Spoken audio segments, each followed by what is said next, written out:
Bismillahirrahmanirrahim.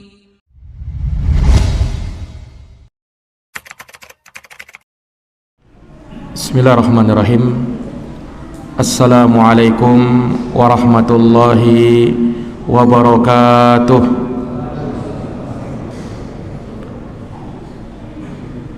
Alhamdulillah nasta'in wa ala umuri dunya waddin. Asyhadu an la ilaha illallah wahdahu la syarikalah, ilahul awwalina wal akhirin, wa asyhadu anna Muhammadan abduhu wa rasuluh. Ini untuk menegakkan salah satu kewajiban kita, salat maghrib berjamaah, yang kemudian kita lanjutkan bersama dengan duduk sejenak mendengarkan hadits-hadits Rasulullah sallallahu alaihi wasallam. Semoga bisa menambah iman dan takwa kita kepada Allah, dan semoga kita semua mendapatkan kucuran rahmat, kebaikan, keutamaan, karunia, rahmat dan keberkahan darinya. Amin ya rabbal alamin. Salawat dan salam semoga terkirimkan selalu kepada uswah dan qudwah kita, kepada suri tauladan dan figur kita, rahmatan lil alamin, yang diutus oleh Allah sebagai rahmat untuk alam semesta, yaitu Rasulullah Muhammad bin Abdullah sallallahu alaihi wasallam. Berikut kepada keluarga, para sahabat, dan mereka yang senantiasa meniti jalannya sampai hari kiamat. Ma'asyaral muslimin, Bapak dan Ibu sekalian yang dirahmati dan dimuliakan oleh Allah, di malam hari yang berbahagia ini, hadis yang akan kita bacakan dalam kitab Riyadhus Shalihin min kalami sayyidil mursalin masih dalam bab tentang taubat.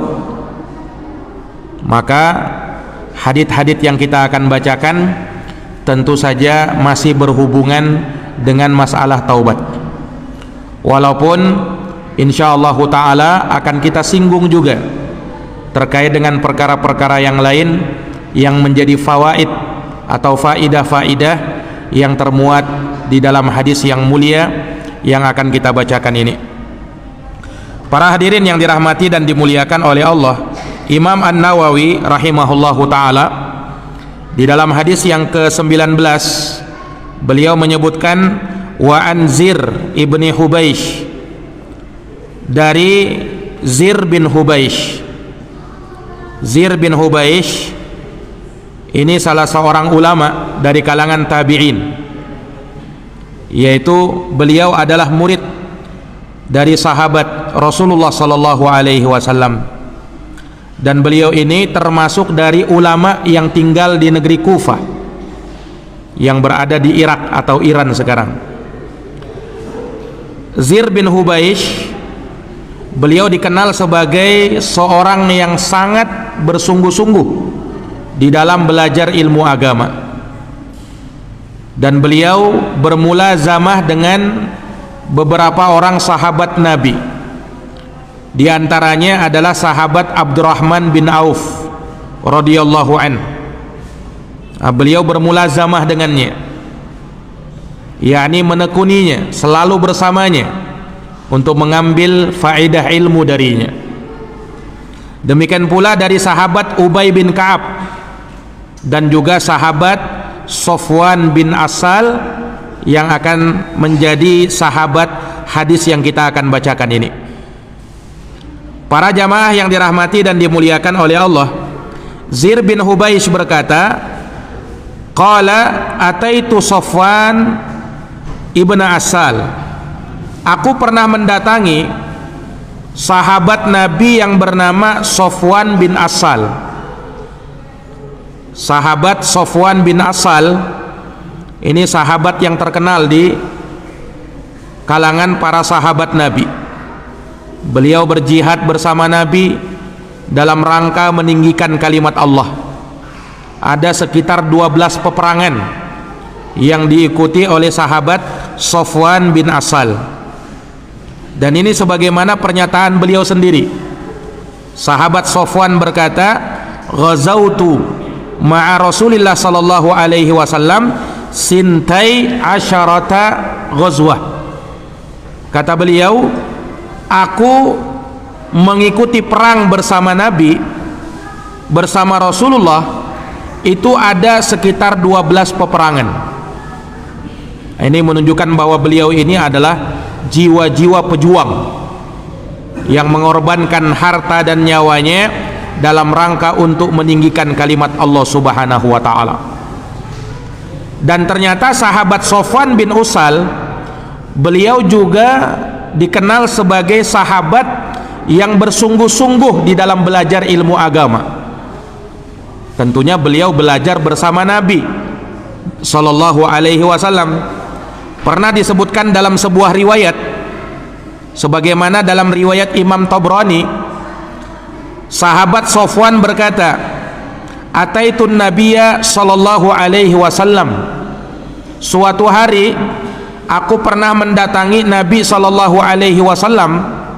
Kemudian Nabi bersabda kepadaku, "Ya Rasulullah," atau aku berkata kepada Nabi sallallahu alaihi wasallam, "Ya Rasulullah, inni ji'tu atlubul ilma." Kata Sofwan, "Ya Rasulullah, aku datang kepadamu untuk mempelajari agama Allah, untuk nuntut ilmu." Maka mendengarkan semangat sahabat Sofwan, maka Rasulullah bersabda, "Marhaban bi talibil ilm." Selamat datang wahai penuntut ilmu. Disambut oleh Nabi sallallahu alaihi wasallam dengan sambutan yang penuh dengan kegembiraan. Marhaban bi talibil ilm. Selamat datang wahai penuntut ilmu. Talibul ilmi tahuffuhul malaikah. Penuntut ilmu itu mereka akan diitari oleh para malaikat-malaikat yang mulia. Wa tudhilluhu bi ajnihatiha, dan malaikat-malaikat itu akan menaungi mereka dengan sayap-sayapnya, dan itu sebagai tanda keridhaan mereka kepada para penuntut ilmu. Summa yarkabuhu ba'duhu ba'dan hatta yablughu sama'ud dunya. Kemudian sebagian mereka pun menaiki sebagian yang lain, yakni para malaikat ini, sampai ke atas langit. Dan hal tersebut min hubbihim iyahum, atau min hubbihim fima yatlub, karena saking cintanya malaikat itu kepada apa yang mereka tuntut itu. Nah, ini para hadirin yang dirahmati oleh Allah, ini menunjukkan kepada kita bahwa seorang muslim itu harus bersemangat di dalam mempelajari agama Allah, di dalam mendengarkan nasihat-nasihat agama. Dia perlu bersemangat. Kenapa? Karena dari situlah dia akan menjadi orang yang baik. Berawal dari mendengarkan nasihat, mendengarkan kajian-kajian ilmiah, menghadiri majelis-majelis ta'lim, dan itu akan memotivasi dia untuk beramal. Itu juga akan membuat dia takut untuk melakukan perbuatan dosa.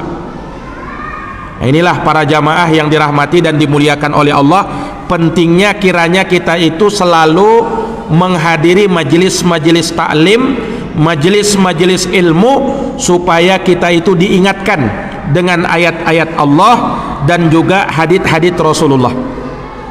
Dua orang, yang pertama Zir bin Hubaish, seorang dari ulama tabi'in, dan juga Sofwan bin Usal yang merupakan sahabat Nabi. Kedua-duanya orang yang bersungguh-sungguh di dalam menuntut ilmu, mempelajari agama, dan bersemangat untuk itu.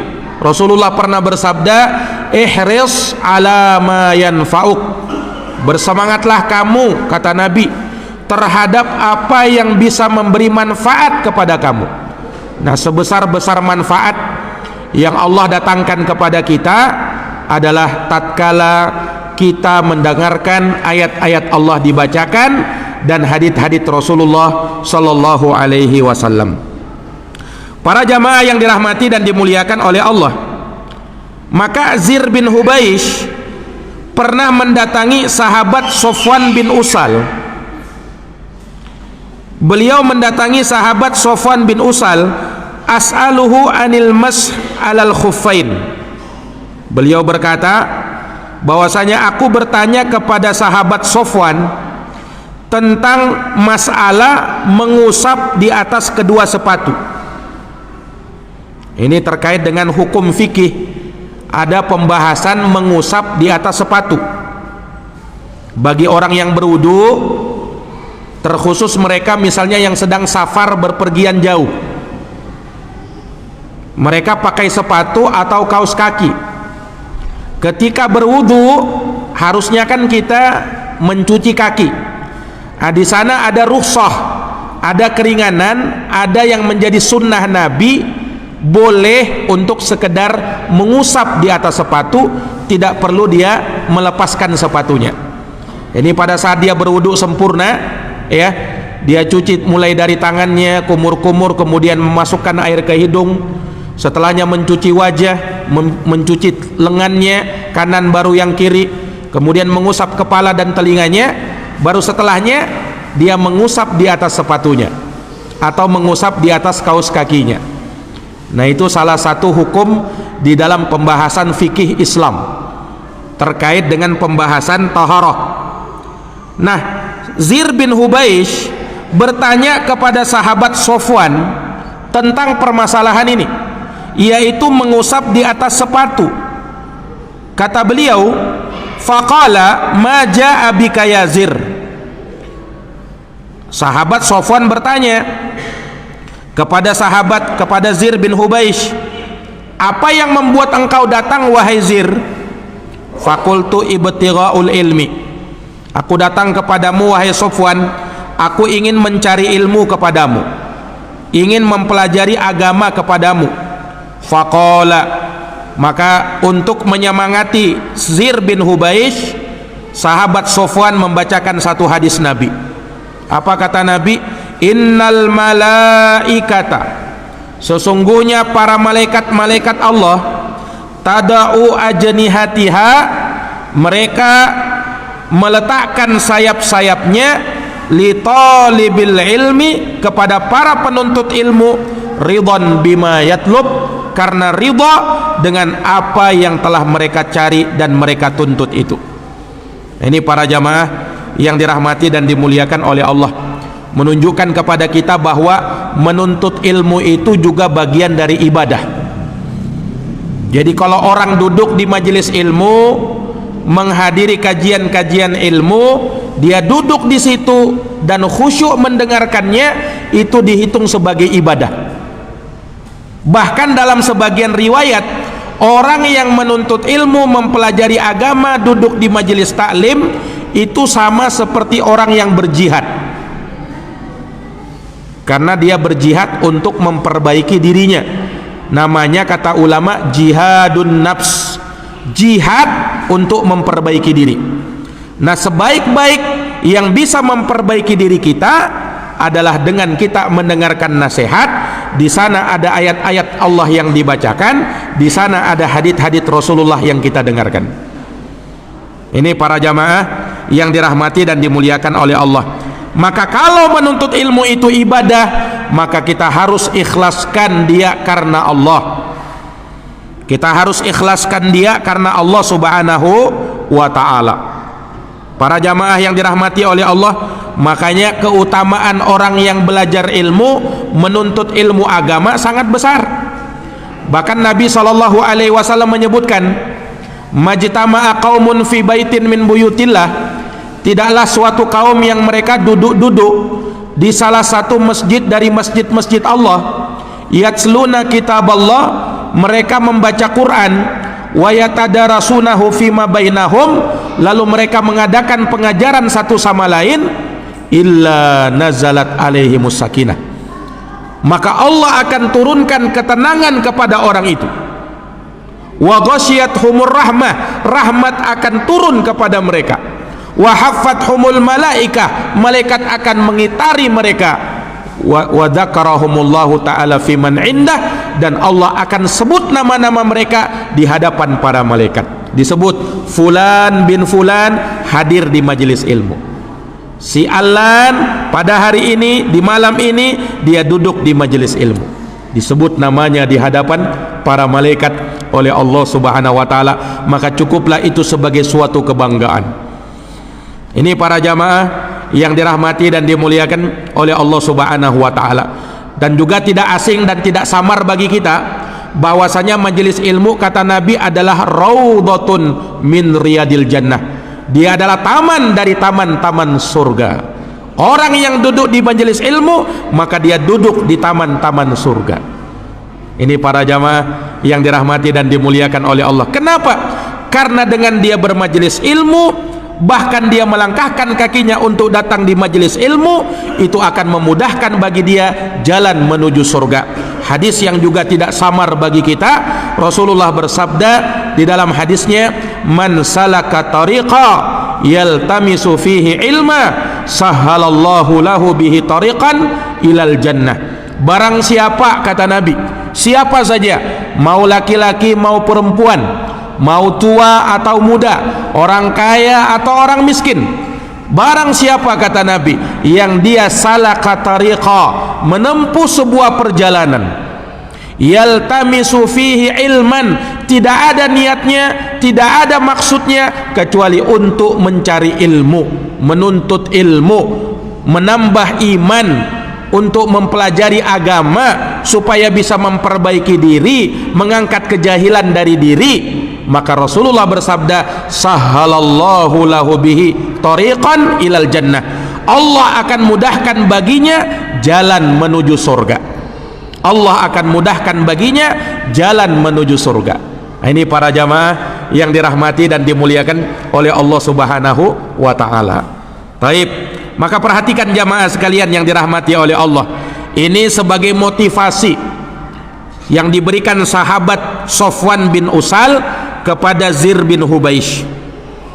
Para jamaah yang dirahmati dan dimuliakan oleh Allah, fakultu, maka Zir bin Hubaish berkata, innahu qad hakka fi sadri al-mashu alal khuffain. Wahai sahabat Sofwan, sesungguhnya aku masih ragu, aku masih bimbang di hatiku tentang suatu masalah dalam agama. Apa itu? Tentang masalah taharah, masalah bersuci, yaitu mengusap di atas sepatu. Nah, tentang masalah mengusap di atas sepatu. Ini yang tadi saya sebutkan, ba'dal ghaiti wal bauli, yaitu setelah buang air besar dan buang air kecil. Subhanallah, saking sempurnanya agama kita, Pak, itu mengatur segala hal yang dibutuhkan oleh manusia ini, bahkan dalam masalah-masalah yang mungkin masalah tersebut masalah yang tabu atau masalah-masalah yang kotor, yang bahkan menjijikkan, ya, tetapi ada adab-adab dan etikanya. Salah satunya misalnya tentang adab buang hajat.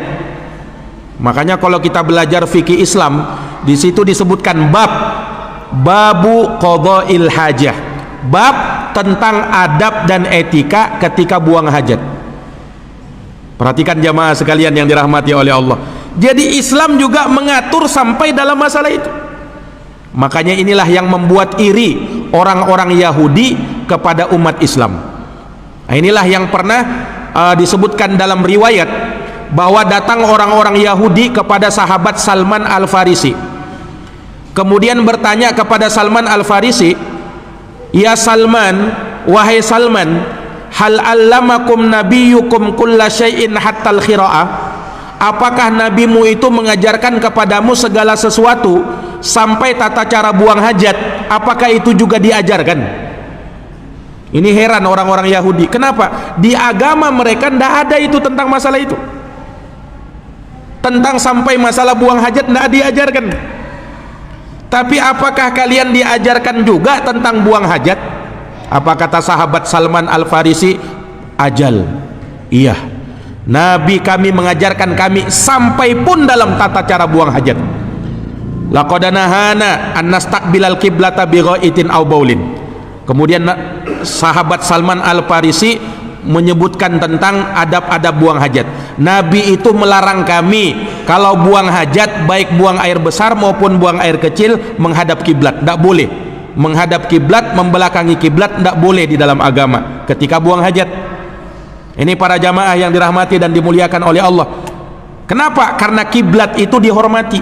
Makanya jangankan buang hajat, meludah pun atau buang ingus pun dilarang, Pak. Buang ingus atau meludah ke arah kiblat. Kenapa? Hormati kiblatnya kita itu. Itu tempat kita beribadah, tempat kita sujud, tempat kita mengarah untuk sholat. Nah, makanya terdapat larangan untuk meludah menghadap kiblat. Makanya kalau meludah hati-hati dulu, itu kiblat atau bukan itu. Kalau buang ingus hati-hati dulu, itu kiblat atau bukan. Kalau kita tahu itu arah kiblat, maka berpaling. Jangan melakukan hal tersebut menghadap kiblat. Sebagaimana buang hajat tidak boleh juga menghadap kiblat. Ini para jamaah yang dirahmati dan dimuliakan oleh Allah Subhanahu wa taala. Kemudian beliau sebutkan wa qad nahana an nastanjiya bil yamin. Nabi juga melarang kami untuk cebok dengan menggunakan tangan kanan. Anda boleh, harus dengan tangan kiri. Wa nahana an nastanjiya bi aqalli min salasati ahjarin. Nabi juga melarang kami, kata Salman, untuk beristijmar. Nah, ini istijmar ini salah satu cara buang hajat. Kalau kita biasanya menggunakan air, maka di sana juga ada pembolehan menggunakan batu. Itu kalau zaman dulu. Kalau zaman sekarang menggunakan tisu. Mungkin kalau kita jarang menggunakan itu, tapi di daerah-daerah di Eropa sana misalnya, mereka lebih suka menggunakan tisu. Nah, itu boleh juga. Itu diperbolehkan juga, tapi ada syaratnya. Kalau kau gunakan tisu, maka jangan sampai kurang dari 3. Harus 3. Kalau 1 tidak boleh, 2 tidak boleh, 3 kalau lebih boleh, kurangnya tidak boleh. Misalnya kita berada di suatu tempat tidak ada air atau kehabisan air, boleh kita gunakan tisu. Ini para jamaah yang dirahmati dan dimuliakan oleh Allah. Lihat bagaimana diajarkan adab-adab buang hajat itu. Ketika masuk WC, masuk kamar kecil, diajarkan doanya. Ucapkan bismillah, kemudian Allahumma inni a'udzubika minal khubuth wal khaba'ith, supaya kita terhindar dari setan laki-laki dan setan perempuan yang menghuni WC-WC kita itu. Karena kata Rasulullah, inna hadhil khusyush muhtadharah, sesungguhnya WC-WC itu disenangi oleh setan, tempatnya setan di situ. Makanya kata para ulama, kalau seorang itu masuk WC, masuk kamar kecil, jangan berlama-lama di sana. Ini terkadang sebagian orang masuk WC sambil main HP dia, sambil buka Facebook dia, sampai berjam-jam di WC. Ngapain? Bukan buang hajat, tapi untuk main HP dia. Tidak boleh seperti itu. Banyak orang kesurupan, Pak, gara-gara berlama-lama di WC. Kesurupan dia. Nah, ini para jamaah yang dirahmati dan dimuliakan oleh Allah Subhanahu wa taala. Maka sekali lagi, Islam itu mengajarkan sampai pun tata cara buang hajat. Ini para jamaah. Nah, perhatikan, sahabat Sofwan bin Usal menyebutkan kepada Zir bin Hubaish bagaimana Nabi Shallallahu Alaihi Wasallam mengajarkan tentang masalah taharah, yaitu mengusap di atas kedua sepatu atau kedua kaos kaki, ya, dan itu dia lakukan setelah dia berhadas, baik buang air besar maupun buang air kecil. Beliau sebutkan, ya, hadisnya dari Nabi Shallallahu Alaihi Wasallam, wa kunta imra'an min ashabin Nabi, ya, wahai sahabat Sofwan, kata Zir bin Hubais, engkau kan adalah seorang dari sahabat Nabi. Faji'tu as'aluka, aku bertanya kepadamu, hal sami'tahu yadhkuru fi dzalika syai'an, apakah Nabi pernah menyebutkan tentang masalah hukum mengusap di atas sepatu? Qala na'am. Kata sahabat Sofwan, iya, aku pernah dengar Nabi bersabda tentang masalah mengusap di atas sepatu. Kana ya'muruna idza kunna safran aw musafirin alla nanzi'a khifafana salasata ayamin wa layalihinna illa min janabatin walakin min ghaitin wa baulin wa naumin. Kata sahabat Sofwan, dahulu Nabi memerintahkan kami, kalau kami sedang safar dalam perjalanan, agar kami tidak melepaskan sepatu-sepatu kami selama 3 hari 3 malam, kecuali kalau junub, kalau mandi janabah, mesti dia lepaskan sepatunya. Walakin min ghaitin wa baulin wa naumin, tapi boleh kalau hanya sekedar buang air besar, buang air kecil atau tidur. Ini kan yang membatalkan wudhu kita. Nah, kalau pas berwudhu setelah itu maka boleh, tidak perlu dia melepaskan sepatunya atau kaos kakinya, cukup mengusap di atas sepatu. Nah, ini para jamaah yang dirahmati dan dimuliakan oleh Allah. Makanya terkait dengan masalah mengusap di atas sepatu ini, para ulama menyebutkan hadis-hadis yang berbicara tentang hal tersebut mencapai derajat mutawatir. Artinya sangat banyak riwayat-riwayat yang menyebutkan hal tersebut. Walaupun banyak dari kaum muslimin yang masih belum tahu atau belum paham tentang hukumnya. Nah, ini sangat berguna bagi ya mereka-mereka yang tinggal di tempat-tempat dingin misalnya. Ya. Di tempat-tempat dingin misalnya. Ketika dia kedinginan, mungkin dia pakai kaos kaki ya kan. Kemudian untuk berwudu ya berat bagi dia untuk melepas kaos kakinya, boleh mengusap di atas sepatu.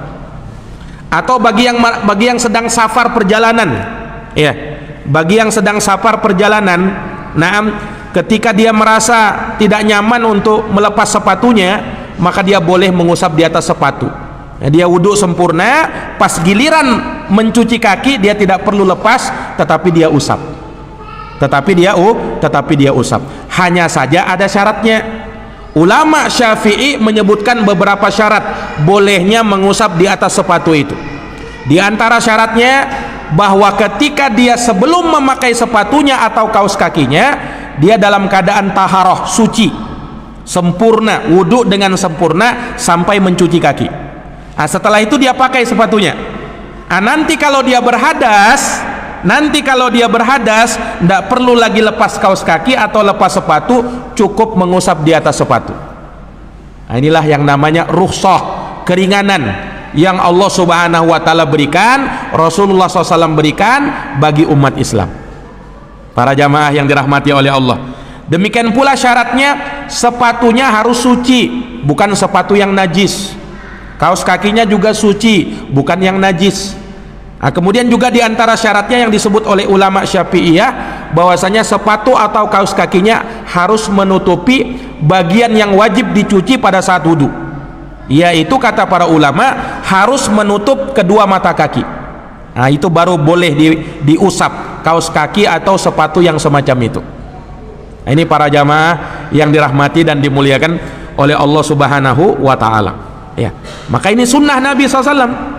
Ini sunnah Nabi SAW yang Nabi pernah praktekkan dan dipraktekkan pula oleh para sahabat Rasulullah Sallallahu Alaihi Wasallam. Para jamaah yang dirahmati dan dimuliakan oleh Allah, ini menunjukkan kepada kita agama Islam itu agama yang mudah, selalu memberikan rukhsah dan keringanan bagi orang-orang yang berada dalam kesulitan. Makanya ada kaedah dalam agama, al-masyaqqatu tajlibut taisir. Kalau kau berada dalam kesulitan, maka akan datang kemudahan demi kemudahan. Makanya kalau orang safar kan Pak, boleh mengqashar sholat. Yang tadinya 4 rakaat kita kerjakan zuhur, asar dan isya, boleh jadi 2 rakaat. Dan juga boleh menjama sholat. Yang tadinya kita harus kerjakan di masing-masing waktunya, ini boleh dijama antara zuhur dan asar. Boleh kau kerjakan di waktu zuhur saja, atau kau akhirkan jamak takhir, yaitu kau kerjakan di waktu asar. Demikian pula antara maghrib dan isya, boleh kau jamak, entah kau jamak takdim dilakukan di waktu maghrib, atau kau jamak takhir dilakukan di waktu isya. Dan boleh juga digabung, jamak qashar namanya. Nah, ini kemudahan-kemudahan yang diberikan oleh syariat. Nah, salah satu kemudahan juga adalah mengusap di atas sepatu.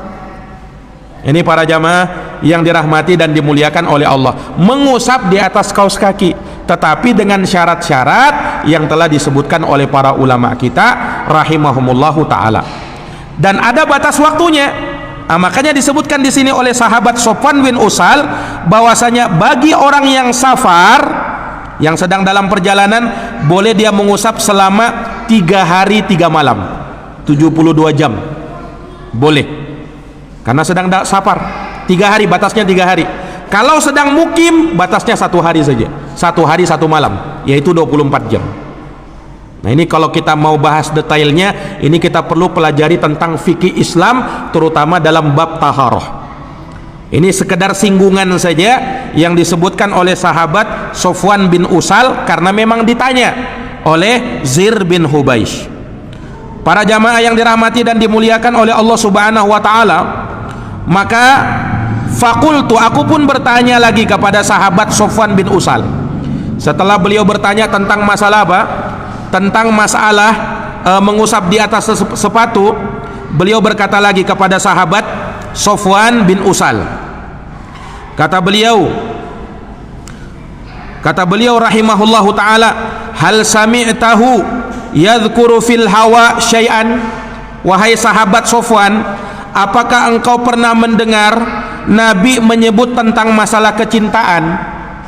Tentang masalah cinta, apakah Nabi pernah sebut masalah itu? Maka beliau berkata, na'am, Nabi pernah menyebutkan tentang masalah cinta. Bagaimana itu? Nabi sebut apa tentang masalah cinta? Kunna ma'a Rasulillah SAW fi safar. Maka sahabat Sofwan bercerita lagi, pernah dulu kami bersama Nabi ketika safar. Fabaina nahnu indahu, ketika kami berada di sisi beliau, ya, sahabat sedang duduk-duduk ini bersama Nabi. Idnadahu a'rabiyun bisautin lahu jahrawi au jahwari. Maka tiba-tiba ada seorang Arab Baduy. Arab Baduy ini Arab gunung, yang dia datang kepada Nabi kemudian memanggil Nabi dengan suara yang lantang. Dia bilang apa? Ya Muhammad. Ini Arab Baduy. Dia tidak panggil dengan ya Rasulullah, ya Nabi Allah. Kenapa? Ya maklum, orang yang tinggal di gunung kadang kurang mengerti tentang etika dan sopan santun. Nah, itu juga terjadi pada Arab Baduy ini. Dia panggil dengan suara lantang, kemudian panggilnya bukan ya Rasulullah, ya Muhammad lagi. Nah, fa'ajabahu Rasulullah SAW nahwan min sauti. Tapi lihat bagaimana akhlaknya Nabi. Nabi tidak marah dipanggil seperti itu, tapi Nabi SAW menjawabnya dengan suara yang semisal dengan orang tadi. Dijawab oleh Nabi, iya, ada apa? Kata Nabi SAW. Fakultu lahu, maka kata sahabat Sofwan, aku pun berkata kepada Arab Baduy tadi, Arab gunung tadi, waihak, betapa celakanya kamu ini. Uqdud min sautik, rendahkan suaramu di hadapan Nabi. Fa innaka indan Nabi, karena kamu ini sekarang berada di hadapan Nabi. Mengapa kau tinggikan suaramu? Qad nuhita an hada, kau dilarang untuk melakukan itu. Tidak boleh meninggikan suara yang melebihi suaranya Nabi. Itu dilarang di dalam agama, bahkan disebut dalam Quran, surat Al-Hujarat ayat yang kedua. Ya ayyuhalladzina amanu, wahai orang-orang yang beriman, la tarfau aswatakum fawqa sautin nabi, jangan kau tinggikan suaramu melebihi suaranya Nabi. Wala tajharu lahu bil qauli kajahri ba'dikum li ba'din, dan jangan sampai kau mengeraskan suaramu seperti sebagian kamu mengeraskan suaranya kepada sebagian yang lain. Jangan kau keraskan suaramu di hadapan Nabi. Kenapa? Antah bato a'malukum wa antum la tash'urun, bisa terhapus amal ibadah kamu dan kamu tidak menyadarinya. Nah, ini dari etika adab ya bersama Nabi, tidak boleh suaranya lebih kencang daripada suaranya Nabi. Tetapi Nabi harap maklum saja dengan Arab Baduy ini. Maka jamaah yang dirahmati dan dimuliakan oleh Allah, ditegur oleh sahabat Sofwan bin Usal. Faqala wallahi la aqdud. Tapi sahabat Arab Baduy ini berkata, demi Allah aku tidak mau merendahkan suaraku. Ini jawabannya dia. Ya memang Arab Baduy terkadang agak sedikit keras kepala orangnya. Ditegur begitu melawan dia. Wallahi la aqdud, demi Allah aku tidak akan ringankan suaraku. Sebab apa? Aku ini mau bertanya sama Nabi. Kata Arab Baduy, dia membela dirinya malah. Qala al-Arabi al-mar'u yuhibbul qaum walamma yalhaqu bihim. Dia bertanya kepada Nabi, ya Rasulullah, dia nak panggil ya Rasulullah, wahai Muhammad, ada seseorang yang cinta kepada seseorang, walamma yalhaqu bihim, tetapi dia tidak beramal seperti amalan mereka. Bagaimana ini? Ada orang cinta kepada orang lain, tetapi amalannya tidak sama dengan orang itu. Kata Arab Baduy ini. Faqala Nabi SAW, maka Nabi SAW bersabda kepada Arab Baduy ini, almar'u ma'aman ahabba yaumal qiyamah. Wahai Arab Badui, ketahuilah sesungguhnya seseorang akan bersama dengan orang yang dia cintai nanti pada hari kiamat. Jangan kau khawatir, walaupun amalmu tak bisa seperti mereka, maka Allah akan kumpulkan kau bersama mereka kalau kau cinta kepada mereka. Nah, disinilah pentingnya apa? Orang itu cinta kepada orang-orang soleh, Pak. Cinta kepada Nabi nanti akan dikumpulkan bersama Nabi. Cinta dengan sahabat Nabi nanti kelak dikumpulkan dengan sahabat Nabi. Cinta dengan ulama-ulama kaum muslimin kelak nanti di surga akan dikumpulkan bersama mereka. Beda kalau cintanya sama pemain bola, yang mungkin kadang kebanyakan orang-orang kafir, maaf saja misalnya, kita khawatir nanti dikumpulkan bersama mereka. Cintanya sama artis-artis yang mungkin terkadang bisa jadi melalaikan sholat, nah, nanti dikumpulkan bersama mereka. Makanya jangan sampai kita salah mencintai. Kalau kita cinta sama orang soleh, maka akan dikumpulkan sama orang soleh.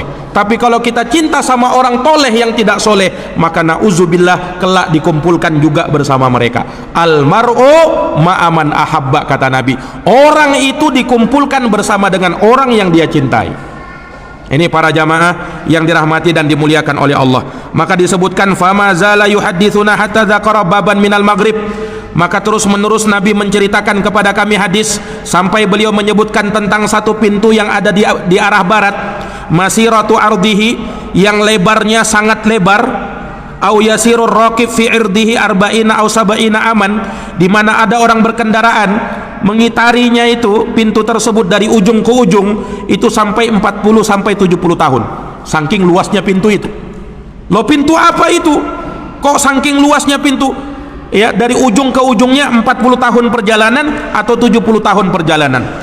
Maka disebutkan qala Sufyan ahadur ruwat, berkata Sufyan, salah seorang rawi dalam hadits ini, qibala Syam, yaitu ke arah Syam, khalaqahullahu ta'ala yauma khalaqis samawati wal ard, yaitu Allah ciptakan pintu itu pada hari Allah menciptakan langit dan bumi, maftuhan, pintunya selalu terbuka. Lebarnya pintu itu terbuka terus, kata Nabi. Untuk siapa? Litaubah, pintu taubat maksudnya. Jadi lebarnya kan 70-40 tahun perjalanan, ternyata itu pintu taubat. La yughlaqu hatta tatlu syamsu min maghribiha, tidak akan ditutup pintu taubat sampai matahari terbit dari arah barat. Makanya bertaubat kepada Allah Subhanahu wa taala selagi pintu taubat masih dibuka. Para jamaah yang dirahmati dan dimuliakan oleh Allah, maka ini hadis yang mulia yang kita bisa bacakan pada kesempatan maghrib kali ini. Mudah-mudahan bermanfaat bagi kita semuanya, dan semoga bisa diambil pelajarannya, diambil hikmahnya, diambil baiknya. Dan kalau ada yang baik maka itu datangnya dari Allah, apabila ada buruknya maka itu datangnya dari saya dan dari syaitan. Allah Subhanahu wa taala berlepas diri darinya. Jazakumullah khairan katsiran atas perhatiannya. Mohon maaf atas segala kekurangannya. Kita tutup dengan doa kafaratul majlis. Subhanakallahumma wa bihamdika asyhadu an la ilaha illa anta astaghfiruka wa atubu ilaik. Subhana rabbika rabbil izzati amma yasifun wa salamun alal mursalin walhamdulillahi rabbil alamin. Wassalamualaikum warahmatullahi wabarakatuh.